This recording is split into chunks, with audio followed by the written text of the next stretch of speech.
It's great to be with you. It's a great group of people. You do incredible work in your jurisdictions.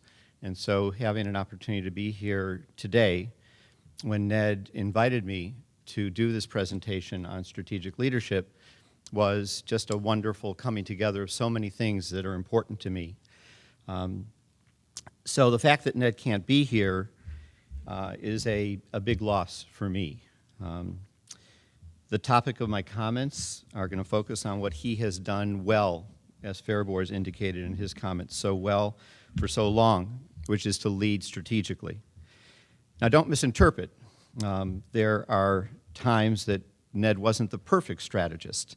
And to know Ned is to love him and to love all those things about him that he's done over the years that has left this organization in a powerful position, but also left this organization in moments where you said, Ned, maybe you shouldn't have said exactly the thing you said the way you said it. So some of that strategic leadership that Ned brought to this organization on a couple of occasions were left at the door or left on the keyboard as his work unfolded. And I loved him for that because he had and he has a commitment and a passion to this work and an internal fortitude in how the work is done that is rare in our work. And I think as we all sit here today and wish that he could be here with us, we need to reflect on that. You know, what has made him so successful in the work that he's done has largely been that passion, that commitment, and that internal fortitude. And as we think about our own work and the need to lead strategically, I think there's an opportunity to kind of self-reflect on do we bring those things often enough each and every day in the work that we do to make sure we get to where we want to go in serving the young people in our systems of care. So Ned did ask me specifically to focus my comments on strategic leadership and the challenges we face as we strive to achieve those better outcomes for the young people that we serve. As Tanya indicated, our society's perhaps most challenged and challenging young people. So I think the invitation was made in part, as Ned and I talked about this, and we had a short planning call with Faribor's, because of the several leadership positions that I've held in my career. And yes, I can't hold a job, but my time as a prosecutor, as a chief assistant state attorney, as administrator at the Office of Juvenile Justice and Delinquency Prevention, as the president and CEO of the Child Welfare League of America, and now as the director of the Center for Juvenile Justice Reform at Georgetown University, has indeed brought a lot of different platforms from which I've had to think strategically about how I lead my agency, my organization forward in achieving the goals and the vision and mission that we have put forward. So that kind of is the platform for where I think Ned was looking in terms of my comments today.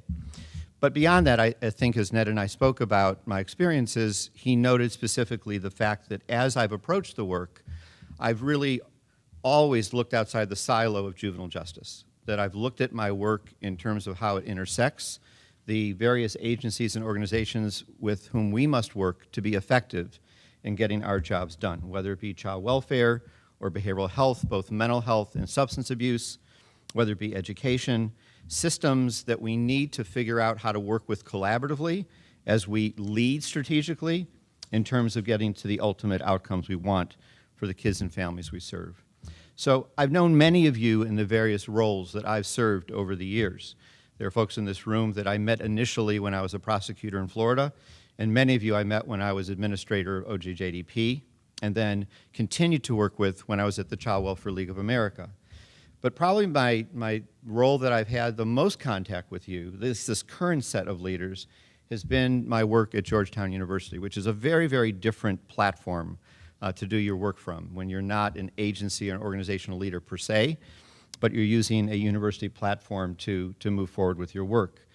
I recall when I first got the position at Georgetown, my two, at that time, young adult children, they're now a little bit older adult children, gave me some quotes they wanted me to think about as I would be leading the work at Georgetown from this very different platform.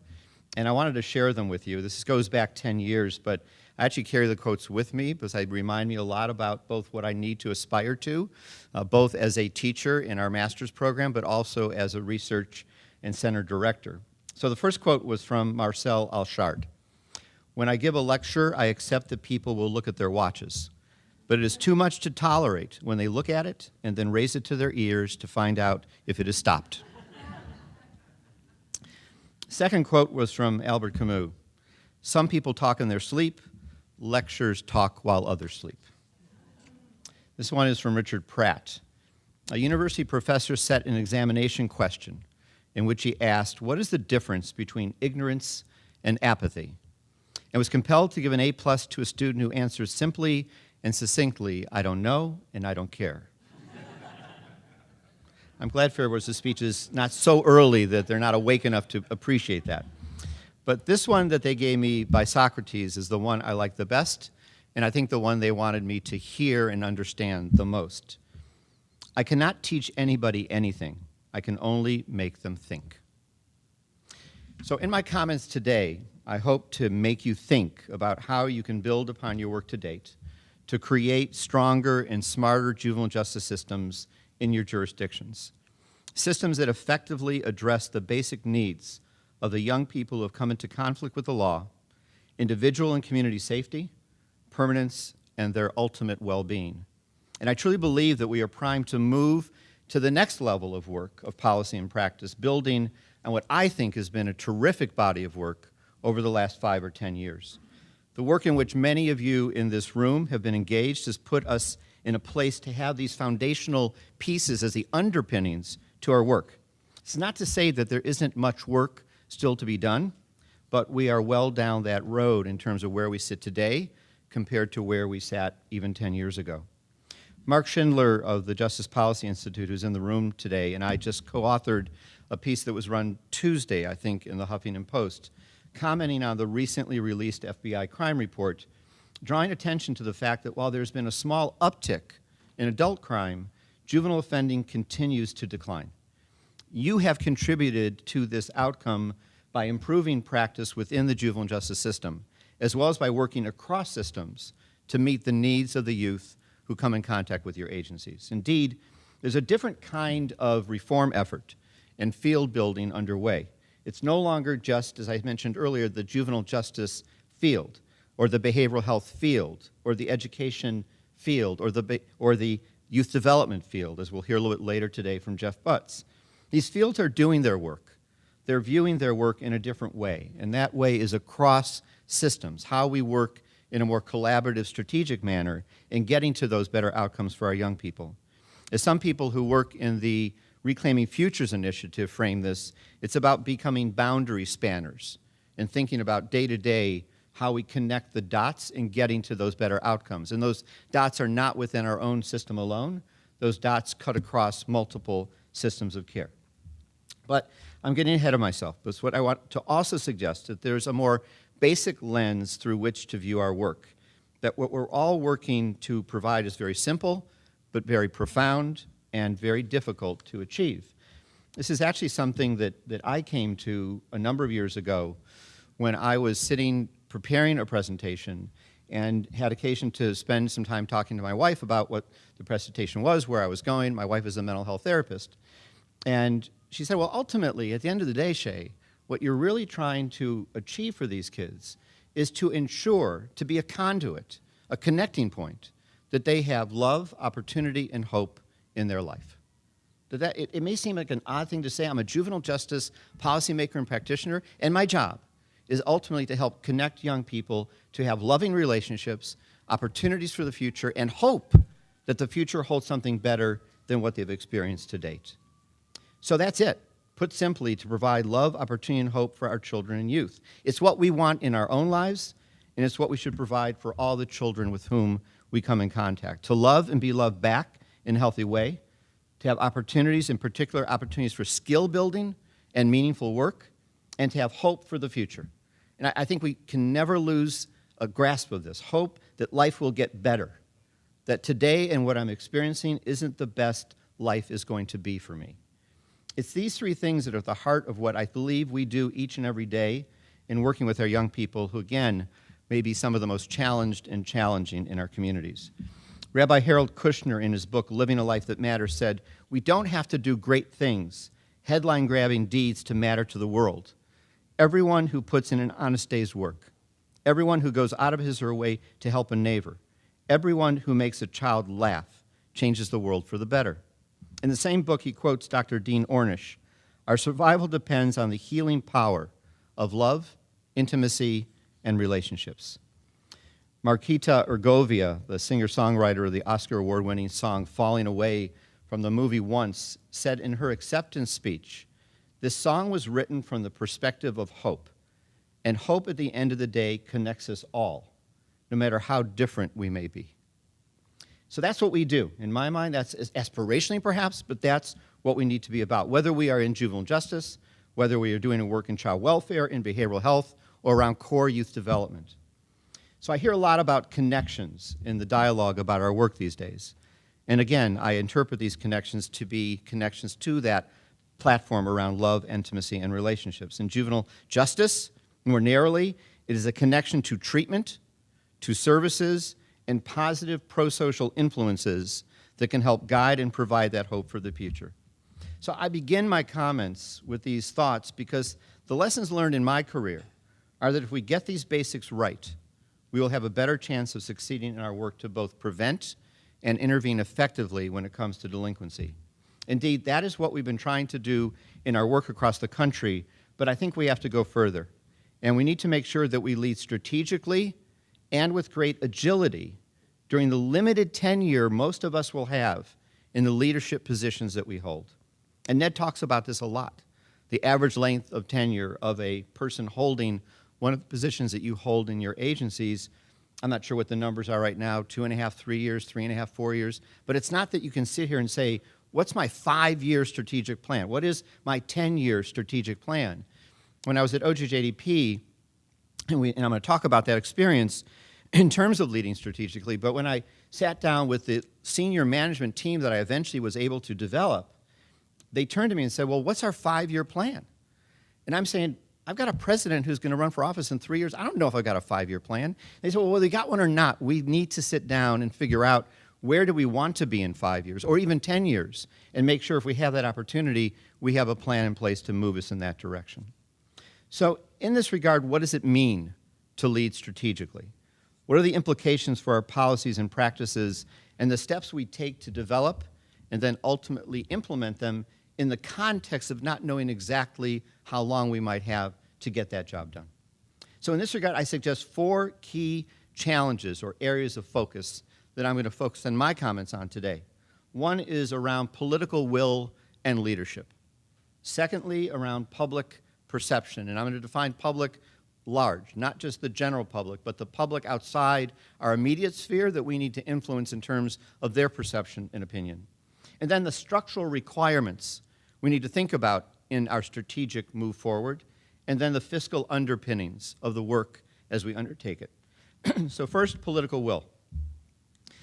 I believe virtually every successful reform within the juvenile justice system and other systems as well has relied upon strong leadership and political will. A political will to prioritize the work and to bridge multiple systems and sectors, and a forceful leader to champion the reform, someone who sees the need to do the work differently. It starts with you, but then it broadens from you in terms of your senior team and others around you, and has the will and internal fortitude to see it through.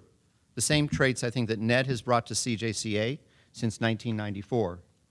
When I was the administrator at OJJDP, I was in a position to be part of a leadership team that had the political will to advance a juvenile justice reform agenda in a consistent and committed manner. It wasn't that we were perfect about what we did. There was a lot we actually didn't know about what effective policy and practice was about. But I had an attorney general who valued juvenile justice as a key area of focus for the U.S. Department of Justice and was willing to fall on her sword to ensure a strong federal presence in this area of policy and practice. And that, for me, was defined as when the budget was being developed, and there were things in the budget that she had to identify that were non-negotiable. Juvenile justice was in the non-negotiable column. And that's what I think when we think about political will, our own and those around us, our bosses, we need to think about how we encourage and help them move to that political will to say, this issue is important enough that I will fall on my sword. that I will make sure it's non-negotiable that we do the policy and practice things to be more effective in this work. We need those strong, secure, committed leaders willing to take risks, to make the case for these investments, and to collaborate across all the systems that touch the lives of our children. Some of you may remember that Janet Reno at times was mocked by traditionalists in the Department of Justice as the person who should have been the secretary of HHS. To me, that was a measure of her success, that people could see that she was branching out and crossing over those boundary lines to be talking to Donna Shalala at HHS, to be talking to Secretary Riley at Education. She was that boundary spanner all through her career, but particularly she secured that position at the U.S. Department of Justice. Peter Block, a leading thinker and author on organizational change and collaboration, addresses what it takes to work in this strategic and collaborative manner. He talks about the need to share power, to share turf, and to share control, ultimate control, to share resources, to be transparent, to tell the truth about what you do well and what you don't do well, to trust one another, and as he puts it, and I love this frame, to engage in unconditional acts of surrender with the partners with whom we've built that trust. This is not easy to do. It's complicated by, as you come into your positions, thinking about, do I understand the hidden agendas that might exist within my own agency, let alone these other agencies with whom I'm working? What are the unspoken conflicts? Do I really understand the environment in which I'm doing this work, and how can I think strategically about learning that environment? Some of that might be making sure that as you're developing your senior staff, you are identifying people who understand the environment, understand the history, understand those hidden agendas, and can help you navigate through them. There's also the complicating factor of avoidance of risk. You know, you get a high-level position, sometimes it's just good enough to go along and get along and not have to worry about kind of fighting the battle and making unrest within your own administration. The fear of being attacked is also a factor that sometimes complicates doing work in this way. I remember when we were at the U.S. Department of Justice, and there was I think I can say this publicly, there was a proposal to move more authority to the Bureau of Prisons when it came to working with juvenile offenders. Some of this was around Get Tough legislation that was being promoted to federalize more crimes. And the Attorney General convened a meeting of the Bureau of Prisons, the Criminal Division, and OGJDP to talk about the viability of that proposal. I was the only person in the room who was going to speak to the fact that the Bureau of Prisons was in no way capable of handling the juvenile offenders the way they would need to be handled developmentally to be successful with them. So if I didn't have the Attorney General who had my back, would I have been afraid? Would I have been concerned and gotten involved in that avoidance of risk? Would I have been afraid of being attacked by veterans within the U.S. Department of Justice? But we prevailed on that battle. But because it was a matter of the Attorney General and her political will saying that this is an issue that's important to me and I'm not simply going to accept the old way of doing our business. So this is difficult to do. And I think it's particularly complicated when we're trying to do it in lean financial times. And when I say lean financial times, I could have used that phrase for the last 15 years. But there's a different root cause behind our lean financial times today. We aren't where we were 10 years ago with a very difficult economy. Indeed, some places still are struggling. But in general, the economy has improved. State economies have improved. But our political budgeting process has changed. When we developed our programs at Georgetown and started our work in 2007, 2008, I kind of woke up one morning and said, what did you just do? You started a new program that requires tuition payments in one of the worst economic downturns we've experienced in a long time. And then I watched the economy grow and said, okay, this is going to be great because states and localities have money, they can invest in tuition and in training. But what we didn't expect was that with those good financial times, we saw budgeting change. We saw rainy day funds exploding. We saw tax cuts being introduced that were beyond the levels of taxes before. So we didn't necessarily have the great financial environment we thought we would have. So back to the point, whatever the reason for the lean financial time, we've seen that when we have that situation, the tendency is to protect our own, protect what is ours, not necessarily to come to the table, open our checkbooks and say, this is how much money I have, how much money do you have, how do we work together in getting to better outcomes. So I think this strategic and collaborative way of doing the work is essential, but it's complicated when money is sparse and we have to figure out how we trust each other to invest together into these better outcomes. So I think in order to do that, we need to create a shared vision and to build those partnerships through that shared vision. We need to create an environment of trust that leads to risk-taking without the threat of blame. So many times you get involved in a collaborative and you're coming to a joint decision, but you kind of figure at the end of the day, if this goes south, it probably will be me that will be blamed for the failure. So how do we get to a point where we aren't afraid? We aren't afraid that we are going to be blamed in the collaborative for something that went wrong that was our idea, but owned ultimately by all the people. This is what I think Attorney General Reno did well. She spoke forcefully of our need to invest in our youth, families, and communities, and it is what I had tried to do in following her role model as administrator of OJJDP. This consistent and relentless messaging was essential in making our political will and allowing us to lead forward with the ability to change appropriations and to change authorizations. It's how we grew OJJDP from a budget in 1993 of $89 million to over $500 million when the Clinton administration left office, influencing the Office of Management and Budget in an unprecedented manner. It was about the administration saying juvenile justice is important. And this is your administration potentially too.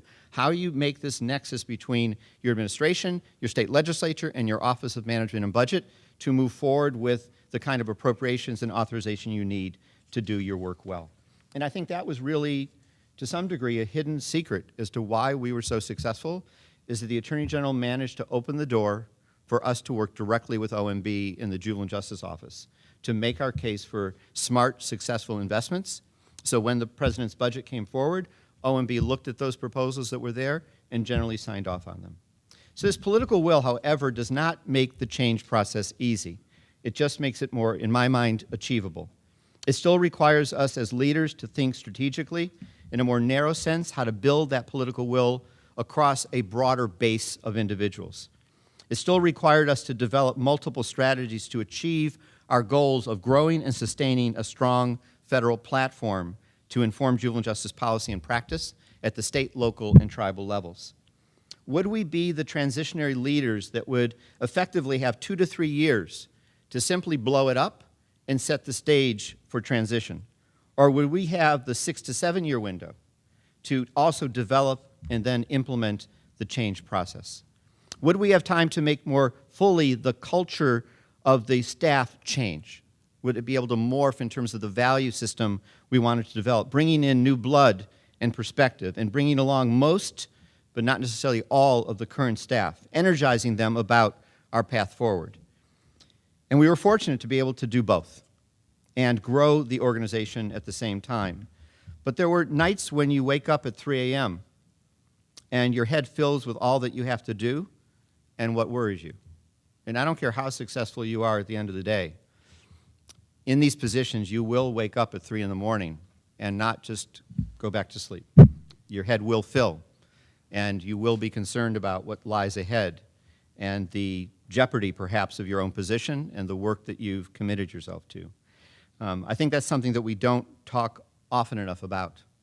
When I was at the Child Welfare League of America, I formed a small network of leaders, of other nonprofit president and CEOs of similar national associations, and we had quarterly morning breakfast meetings. By morning breakfast meetings, I'm talking about 9 to 12.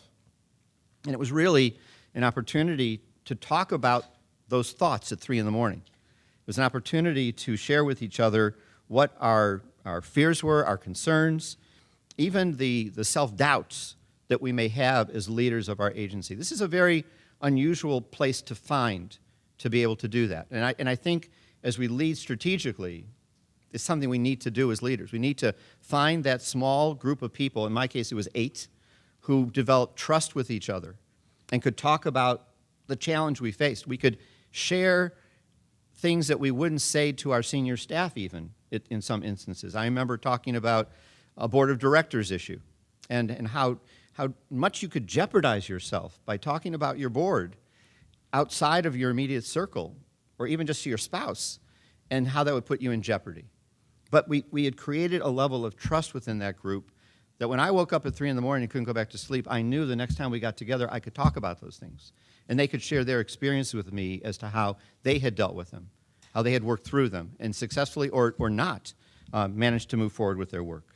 Which takes me back to will and internal fortitude that I think we need to do these jobs. And again, I can't stand here and say those words without thinking about the first day that Ned walked into my office at OJJDP and made the case for an investment with CJCA. He was brilliant. Of course, I was relatively new, but he was brilliant. So he could probably pull the wool over my eyes, this local prosecutor coming to Washington. He had made CJCA seem like it had been around for 20 years, and that I was simply, investing in something that was just moving along and doing the work that it needs to be done. But he had the will, and he had the internal fortitude, and he was politically astute enough to know what argument to make to convince me that this was a partnership that I needed to support back in the mid-1990s. So I want to move on to the second main area of focus, and I want to keep my eye on my time. And that deals with the perceptual domain. So the first one being the political will, but the second one being perceptual.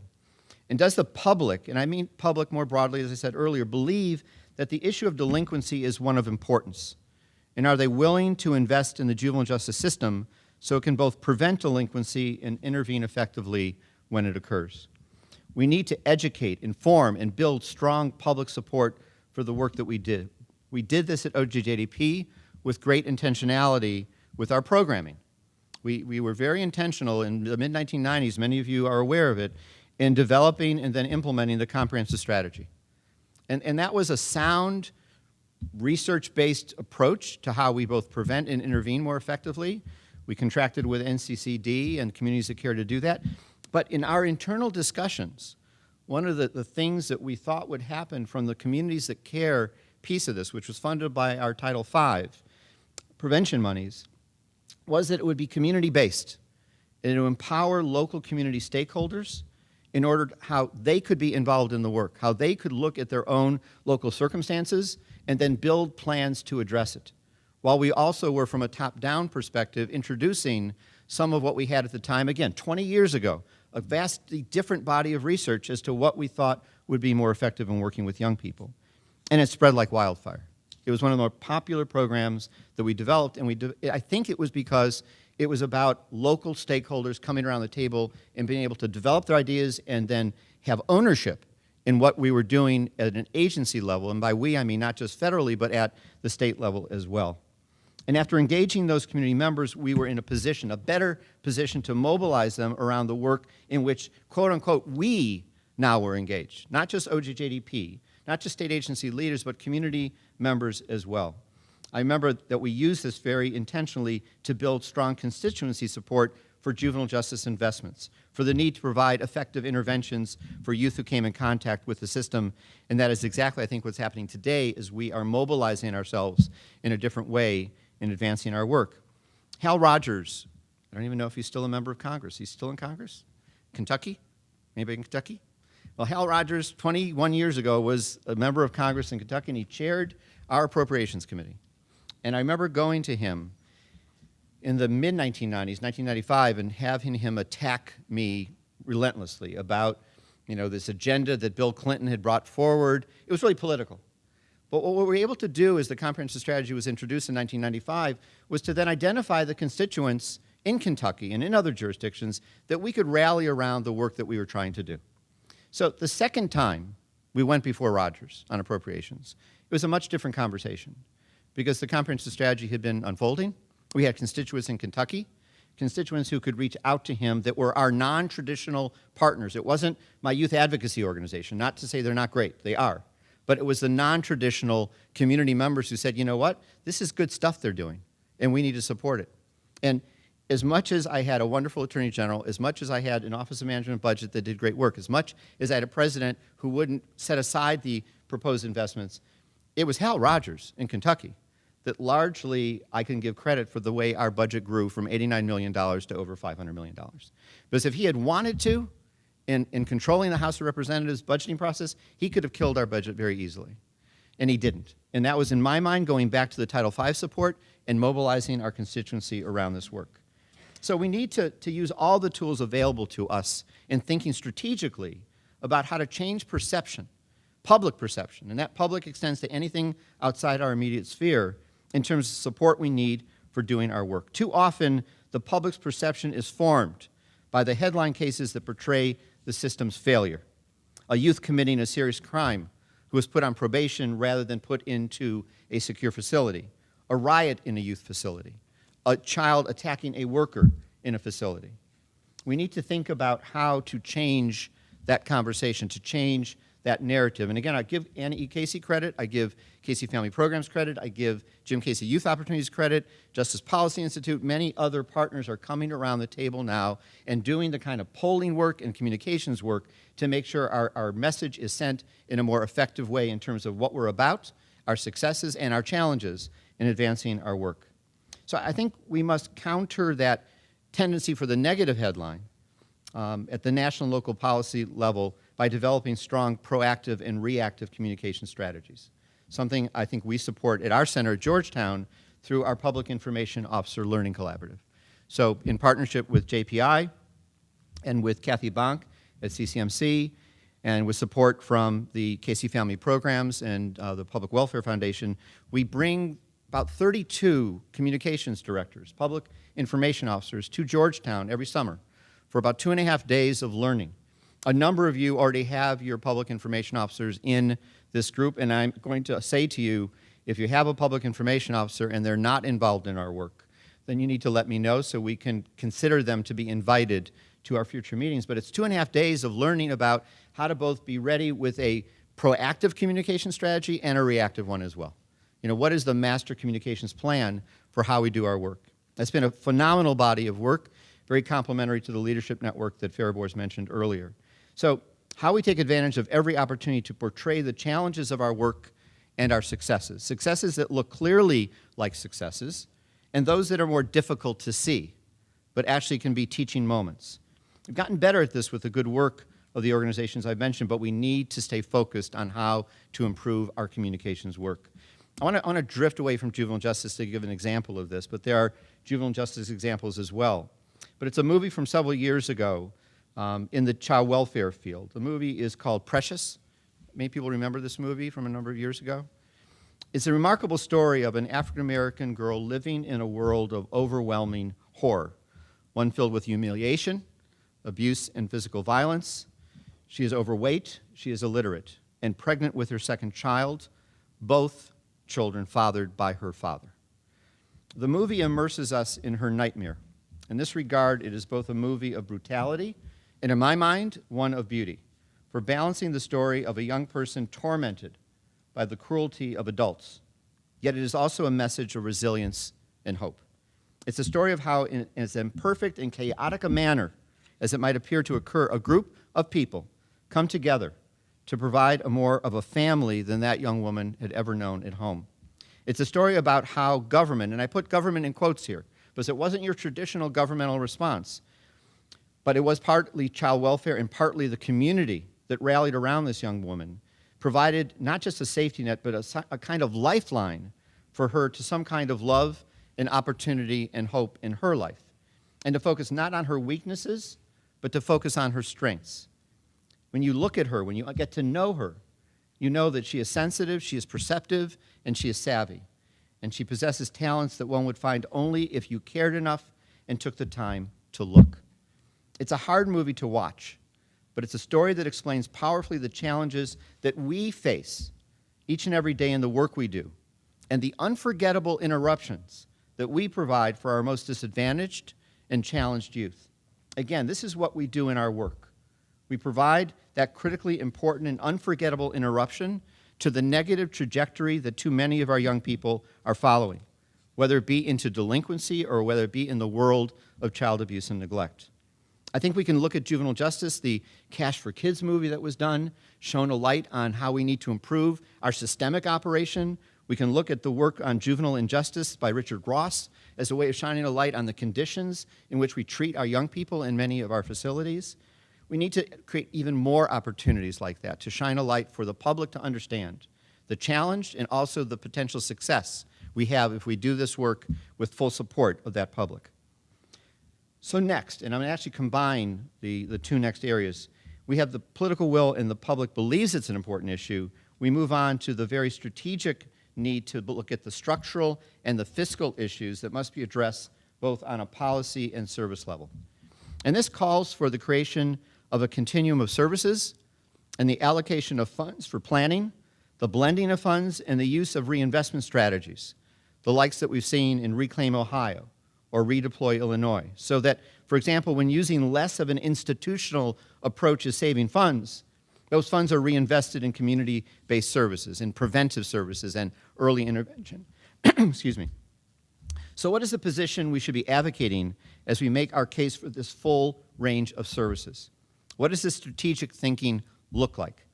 I suggest the following action steps around policy and service delivery derived from positions actually that we developed when I was at the Child Welfare League of America back in the early 2000s. So first, the strategic policy steps. We need to build partnerships and an environment of inclusiveness between partner organizations and stakeholders that make clear the need for coordinated responses. This is the foundational approach we have used at our center at Georgetown when it comes to our certificate programs. It's the approach we've used with our crossover youth practice model. It's the approach we hope to embed in working with our youth in custody practice model. Next, we need to conduct initial and ongoing coordinated assessments where the operative question is not where does the youth fit into the system, but rather which services in the system best fit the youth's needs and strengths and stage of development, which is a whole reframing, I think, historically from how we've done the work. Third, we need to promote the most appropriate and least restrictive services for our young people, avoiding out-of-home placement if appropriate by investing in time-limited, when appropriate, intensive interventions throughout the course of care, if assessment dictates this is the best choice for dealing with trauma and or keeping a youth in a community and families together over the long haul. Fourth, we need to revise policy and practice to acknowledge that some youth will require services at various levels of intensity over time, and not to think about this in too linear a process, but more about what we need to do at that moment with that child's set of needs to meet them, rather than thinking about them cascading deeper and deeper into the system. We need to retain an emphasis on family empowerment. And for some jurisdictions, it really is about developing an emphasis on family empowerment and family connections at all levels of service, with recognition that optimum connections may not mean that every parent and youth lives together full-time or without ongoing support. For example, when I did some work in a state that I will not name, even though the director's not in the room, I was facilitating a meeting of reentry workers, and the conversation got into the fact that their trouble, their challenge was that as the kids left the facility and went home, they literally would be in the front door and out the back door in 15 minutes. And that there's just no way to control them, particularly with the average age of the population that state was serving. By the time the kids left care, they were over 18, they were technically adults. Even though they had conditions of their release, there was this push and pull between the idea that they're our children, our young people, and a young adult. And so I said, so if they're going in the front door and out the back door, is there an assumption that they were going home? They were going to go home to that street address when they left your facility. What does the case practice look like in terms of fine-tuning what is the best placement at release for that particular child? I'll never forget, I was visiting a program up in Oregon with Faribault's, and in talking with a young man who was about to be released, and you know Oregon, the way it's set up, has an extended age, so he was in his early 20s already, talked about the fact, he told me where he was from in the state, and talked about the fact he wasn't going to be going home. He was actually going to be going to another city where a relative lived, because going home meant still a dysfunctional family unit and a community environment where he would be drawn back into the old group of kids, now in their early 20s, who would have taken him potentially down a different path. So he, with the casework that was being done in that facility, decided that going home to his parents, going home to his immediate family, was not the best thing. So I think that we need to strategically change our thinking about reentry and open our eyes to the fact that if I simply have an address and a home for the kid to go to, I don't check that box. I think in terms of my case practice, what does that need to look like in terms of the best placement for that child? And I know a lot of you do a lot of good work in reentry, and that may not be in terms of how you do your work currently, but I still think, as I facilitated meetings in the last couple of years, there still is that mindset, reentry, I need to prepare with the skill set, the tools the child needs, but where they're going isn't necessarily a question, and it needs to be a question. And then I think we need to ensure the provision of care and support to the families themselves after the course of services as a way of preventing costly future interventions to the greatest extent possible.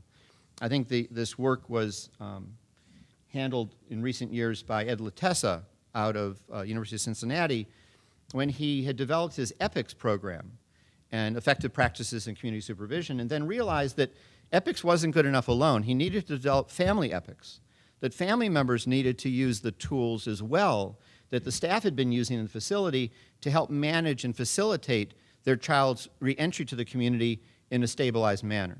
And then most recently, I think he's recognized, as I've talked to one of his associates, Mindy Schweitzer, that he needs to go beyond that, that family EPICS needs to be a network of people EPICS that are connected to that child, who might be with them for that purpose that we need to think about as well. Okay, last few points about this strategic policy steps, and then I want to move on to the service delivery side.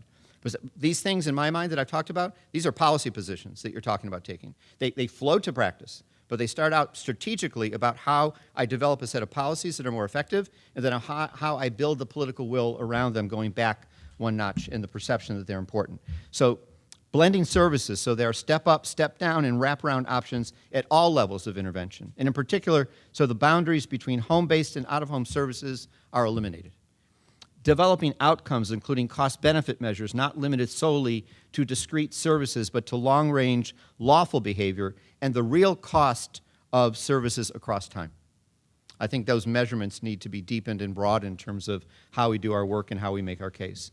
And then last but not least, for the benefit of those providers who are not in the room, I think we need to develop rate reimbursement methodologies that include all direct and indirect costs associated with providing quality care, treatment, and services.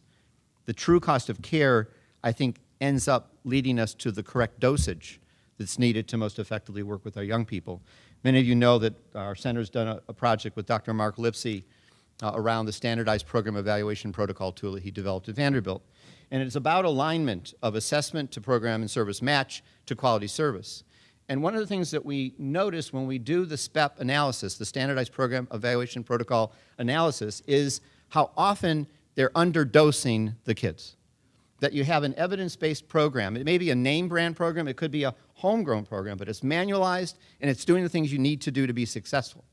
But then instead of 12 sessions, the kids on average are getting 8. So we're cutting ourselves at the knees in terms of how to be effective. So the question is, why is that happening? Is it happening because the provider is simply not good at being diligent about getting the kid into the sessions? Is it because the child was referred to a provider who is 18 miles away from where they live and struggles each and every time of getting to that meeting? Or is it because in the bidding process, we didn't really identify the true cost of care? And so in the competition to get contracts, providers will bid on those contracts, understanding it may be lower than the true cost of care, but expecting as nonprofits, which most of them still are, that they can raise the money through their charitable contributions to make up the difference. And in this environment, that doesn't happen often enough. So identifying as leaders, our own job is to strategically make sure we can make the case for what the true cost of care is and how we need to have a budgeting process that supports it as we implement our programs. Okay, I want to move to strategic service delivery steps. So how do we implement programs and practices that actively support youth in a family-centered manner, that maintain family connections for all children, including family group conferencing or team decision-making, and family finding technology that allows us, when we do say that it may not be best for this child to go back home to that home address, that we can quickly identify through software that extended family unit, so we can do this quickly, kind of vet those family members to see who it is that would be appropriate to have contact with that child. That child may be able to live with them or have supports for them. We need to be using these case practice methodologies in our service delivery strategies in a more effective way. I know I'm looking at Harvey because I know you adopted family finding as part of your reentry process. How do we identify these young people's extended family to see who those supports might be? And I think there are others in the room that may be looking at that as well. We need to develop new structural partnerships among providers of services and referral and funding agencies, public schools, educational collaboratives, and inpatient and outpatient mental health providers to allow for greater access by all youth and families to the services they need along the continuum. So I'm emphasizing the word access here. This is about how we get access to them. This is about someone saying, this is a target population I am willing to serve. I am willing to take a child back into school structurally when they are released from your facility, rather than say they need to be law-abiding for 90 days before they come back, and they need to go to the alternative school before they come back. I understand these are practices we're talking about, but there's a structural accessibility dynamic to them that hinders our children's ability to be successful. We need to increase the capacity to provide services. Now, this is the capacity issue to these children and families with the most intensive needs, in part by working across those systems. How do we create those bridges with our system partners and providers to make sure we now have access and capacity? And then we need to commit the resources to post-discharge continuity of care and provision of family supports for at least 1 year after a youth returns home. And some of you, again, have systems in place. I think, Peter, you have the Ascent Ward. You've now renamed it something else that may be more understandable.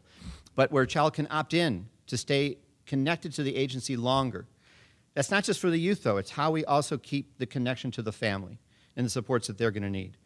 When we did our crossover work, what we saw strategically was there's a population of crossover youth who are dually involved that is right in front of everybody. But then there's the invisible population. And one of the invisible populations were kids who had crossed over, been adopted, ended their juvenile justice time, and gone back into the community in their adoptive home. I don't know what your sister agencies look like, but we have high rates of adoption disruption. And what we found out was if you analyze the crossover in the adopted population, it was significantly high. So we needed to think about how we were making sure that we stayed in touch with the families and young people, not just in child welfare, but in juvenile justice, to make sure they have the supports that they need. And then again, we need to develop universal outcomes to measure the effectiveness of services, including areas such as clinical, functional, including diversion, probation, and placement effectiveness, and then last but not least, consumer satisfaction. That ultimate goal of having the young people and families themselves say that I benefited from my experience with your agency, at whatever point in time they may be prepared to say that. So these action steps present us, I think, with significant challenges, but none of them are insurmountable, not if we come together. I think as I close, I want to emphasize the traits that Ned has brought to this work, and I think the traits that the vast majority of you bring to your jobs each and every day. Having the will, having the passion, and having that internal fortitude not to give up, to make sure that the mission that you are on is one ultimately that you're successful in achieving. Thank you very much.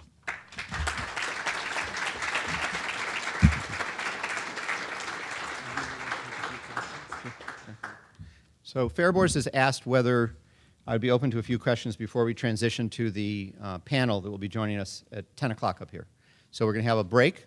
So the only thing standing between you and a little break is a question. So how's that for a chilling moment, huh? So who's going to be bold? Who's going to have that passion to say, yeah, I have a question I want to have answered? Any questions? Any thoughts? Fairbourse. In your past, I know you work within many systems. What's the best example of leadership, aside from Janet Reno? Wow. You know, it's hard for me because in the positions that I've held, Janet Reno was my boss in Miami as the state attorney, which was 16 years of my career. Janet Reno was my boss at the U.S. Department of Justice. So if I had to identify a leader who I thought did a masterful job of navigating the landscape around juvenile justice, it would be the director of OMB during the Clinton administration.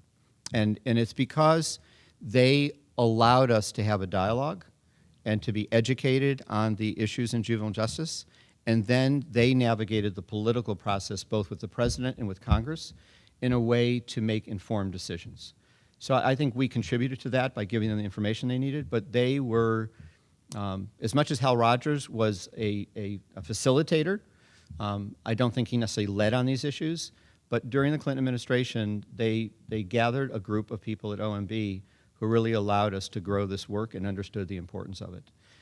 There are other leaders that I had at the Child Welfare League of America. I was the CEO, but my board leader, Rick Fleming, who actually is from Chicago, he is the president of USG Corporation, or vice president of USG Corporation, was a phenomenal leader on child welfare issues because he was able to humanize the issue, he was able to personalize the issue, and speak eloquently to the need to better serve abused and neglected children in our country. He's the guy who runs I think it's a roofing company, but this is an issue that he had a passion for, and as a president of a nonprofit, was very effective. In terms of a state leader, it's Janet Napolitano. And by state leader, she was a U.S. attorney, she was a governor, she was attorney general of Arizona. But I think when leaders come to a podium as non-traditional leaders in terms of juvenile justice issues, meaning that you don't expect a governor to stand at a podium and without notes speak for 35 minutes about the need to better support juvenile justice, that Janet Napolitano was one of those leaders who made the case effectively for the role of a U.S. attorney, the role of an attorney general, and the role of a governor in better supporting. She did that in a very tough political environment in Arizona with a lot of opposing voices, but she was a phenomenal leader on those issues. And besides that, I'd have to get into a political world because I did a lot of work with Hillary Clinton when she was First Lady on children's issues, and she had very strong traits on those issues that she demonstrated through the administration. Good question. Okay. Other questions, thoughts? Please, Kevin. Last evening, when you and I kind of spoke briefly, one of the things we were talking about is the differences. The differences in several states of our age majority and what our population should look like. And one of the things we're struggling with, specifically in New Jersey, is although we've done great things in how we've changed the shape of juvenile justice, and when you talk about what does the data look like in terms of the level of offenses and this juvenile crime going down, specifically in our state, crime is going down, but the age of the population that I now serve in juvenile justice is even older, with more serious offenses staying now longer terms. When you talked about your 4 key challenges, the thing that I'm struggling most with is the public perception of what juvenile justice, and for all intents and purposes, it's totally equated with what happens in jail. And juvenile justice is so much larger, and although this is the Juvenile Correctional Administrators Forum, juvenile justice is so much larger than what happens at a secure facility. So I'm very much interested in how I broaden that public perception. And my public information officer, it goes every year to the forum that you talked about. So what can we really do to try to get beyond, even though the data tells us one thing, to get beyond what the public perceives as, these troubled youth who are violent and this and that, when there are so many other great things that's really taking places in a number of our facilities. I talked often with Harvey and the things that they're doing in Reclaiming Futures, and a big thing for us is the whole family engagement perspective and actually changing the way you do things even in secure care with families to try to engage youth and families so that the whole perception isn't just, I'm running to jail, so help me. Well, I don't think I have the silver bullet answer for you, Kevin, but I do have thoughts to share, and we have Mark Schindler in the room as well, who does a lot of this work with the Justice Policy Institute. But first of all, I think that the messenger cannot be you alone. I'm reminded of a cartoon I saw, a little caricature where there's a person sitting at the end of the boat talking to another person, and they're bailing water, and then there's people at the other end of the boat sitting there, and the people at the other end of the boat say, I'm glad we don't have the problem that they have, right? They're in the same boat. So I think being able to make sure that you are not the only messenger. I think in the work that you've taken on in New Jersey as you've raised the age, as the population has gotten older, is really one of a collaborative messaging. How do your school officials talk about the possibilities of working with kids more effectively as they get older and get educated and graduate? How your work is so vital to make sure that we don't have a fringe population in New Jersey that is not getting the benefit of those services. How your child welfare director can be your messenger as well in terms of making people understand or helping them to understand the complicated nature and context of these kids' lives and how the challenges go beyond what you work on alone, let alone the messaging work you can do to humanize and personalize who these kids are. One of the greatest favors a public defender ever did for me, so I was a prosecutor for 16 years in Miami, was early in my career, asked me to sit down with several of his clients. And so our process to handle cases we get a case coming through, we have an arrest affidavit, we have a recommendation come in from a pre-intake group, and we make a decision. And he said, what you miss out on that, Shay, is the ability to actually sit across from a young person and understand a little bit more about them. Let me help you understand a little more about them along with our social worker that could maybe help change the direction in which you would go. That public defender's name was Steve Harper. He's done great work nationally on a lot of issues. And it was the best favor he ever did for me because it allowed me to catch myself, to say there's a story behind the story. And I think we need to do a better job of telling that story for these kids as we try to shape public opinion about them. And that's not an easy thing to do, but it's not a message we share alone. There was a juvenile justice director who is no longer a juvenile justice director. I think he has an academic position now in his state. And I gave a speech at a statewide conference when he was still Secretary of Juvenile Justice, and I talked about the need for the juvenile justice director to speak to the early issues in a child's life. You know, ages of 5, 6, 8, you know, that early childhood development. And I spoke to the need for the child welfare director to speak to the issues of those kids that move from their system into the juvenile justice system and how this really took a collaborative. And much to my shock and dismay, when I left the podium, and it was designed this way, he stood up to give his remarks, and he said, you know, Shay, I love your work, but I don't have any 6-year-old clients in my system. So that's not my problem. My problem is this older group of kids. And so I think he, as much as this, I think, is a person who is a great thinker on these issues, he missed the point. And I think the point is the messaging needs to be much broader and much more focused on humanizing the population so people understand this could be me. This could be my kid if born into a different set of circumstances. And now what do I want to do about that? Other thoughts? Yeah, Mark. So just maybe a follow-up comment. Please. And that question. So I think, Kevin, your question is really a tough one. But going back to, and really appreciate your presentation, a bunch of notes, really good stuff. The strategic partnerships and how that relates to our communication strategies, to have somebody else providing the message who's not us, I think is so critical. But underneath that, you know, you mentioned sort of the networking piece that you do. I think, you know, it's really challenging to do it when we haven't had the conversations ahead of time. So somebody's just walking up, the next person is going to be speaking. But if you're able to sort of somehow carve out time for that monthly coffee, right, and build those relationships and understand where that person is coming from, I think we do a lot better in terms of then getting alignment with our potential other messengers. So just a thought on that. A question I have, and it sort of overlaps with the messaging also. So I like the Socrates quote from your kids, but I really liked, Shay, what you said about, and I don't think we hear it often enough, serving as a conduit to provide love, opportunity, and hope. And, you know, Clint Lacey's over here from DC, who's in the job that I once held, and I think does an amazing job. I've never heard a juvenile justice director talk publicly as much as Clint does about love. Like in almost every meeting I've been in with you, with a big room, you're talking about that in a way that I think is really compelling, but hard to do. So I just, you know, thoughts on that, because I think that's what we're trying to do. But, you know, in some of the rooms we're in, you know, we can get quickly marginalized if we are viewed as, you know, oh, you're just hug and release, right? So That's my nickname, Director Hugatha.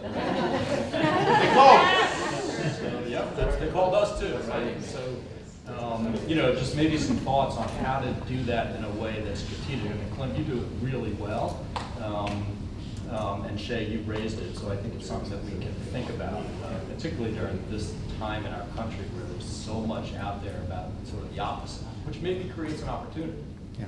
I think for me, Mark, it's a sub-agenda. It can't be what we lead with per se, and I'm not sure how, Clint, you do it directly, but it has to be a sub-agenda beyond how we target our services and our activity with a young person to make sure we assess their risk to reoffend, how we match them with the right services, how we get them high-quality services. But then there's a subtext to that conversation about, okay, so what's that about?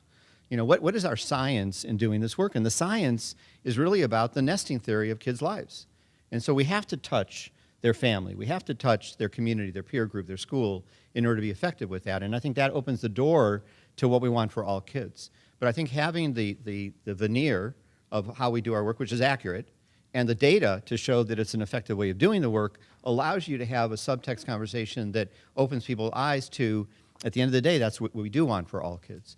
By the way, we have a tool, Kevin, that we use, and I can make sure that through Darlene and others that we get it to you all. But it's a stakeholder worksheet, basically. And it's designed for this purpose. It's designed to say, who are the stakeholders who care about these issues? Why do they care about these issues? What is my current relationship with those stakeholders? And how could they be messaging on what's important to me to be more effective in our work?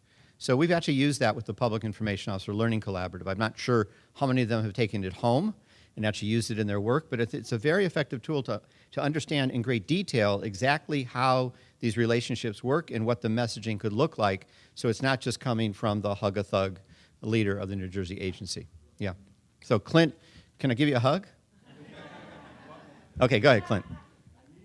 No, I wanted to thank you and just commend your entire presentation, and yeah, as well as Mark was saying when you referred to love. I mean, honestly, I have to admit that I have been, and I'm probably not the only one, almost reluctant or shy to affirm and use that word because you anticipate the eye rolling, and at worst it's perceived as hug-a-thug and weak and soft on crime. And generally what I've seen, at best it's been seen as, well, that's nice, but it's a nice sentiment. But let's get back to work here, right? Mm-hmm. And so what we've done is I just finally, you know, quit trying to hide it. And we've affirmed that the foundation of our work has to be based on love, right? Like Martin Luther King talked about, that true justice is really an act of love in the public sector. So what we've raised a rhetorical question that we're trying to answer with some specific answers is, what does love look like in public policy? Like, how does it actually translate into our policies and our practices and into the experiences that our young people have? And so begin to answer that, sort of like love in the sense of, you know, the founders of juvenile court said the court should be like a kind and just parent. What would we as parents want for our children? What would a loving parent give? And it's not always going to look the same, obviously, different parenting styles. But we're pretty much putting it out there. Like, yes, indeed, we have to love our young people, love ourselves, and have love for the communities, which up until now have been generally seen as just a source of pathology. And so it's a sort of, perhaps, it's a shame to say it's sort of radical. Love is radical. It's a little weird, but it sort of is when you think about it in juvenile justice. But I really thank you for raising it. And I think we have to really be specific about, well, what do you mean by that? What does it look like? And so we have to answer those questions. I think to just link it to the third and fourth prong I talked about, it's about then how you link it to, at a policy level, what does that translate to? And then at a practice level, what does it translate to? Because I think I've seen some really good policies about, you know, adopting developmentally appropriate and very specific teaming approaches to understand the dynamics. But how do we get our caseworkers to actually practice that? And that looks a little different. It requires a different skill set. And it means that we hire a little different and we train a little different. And eventually we morph our workforce to a workforce that can do that. And it is a challenge, and we need to understand that it is challenging. We talked with Phyllis recently, and you know, it's not like the workforce is 100% there, but I think there's so much more along that road than they've ever been before. So maybe it isn't as alien a notion as when we say the word. Anyway, thank you all very much.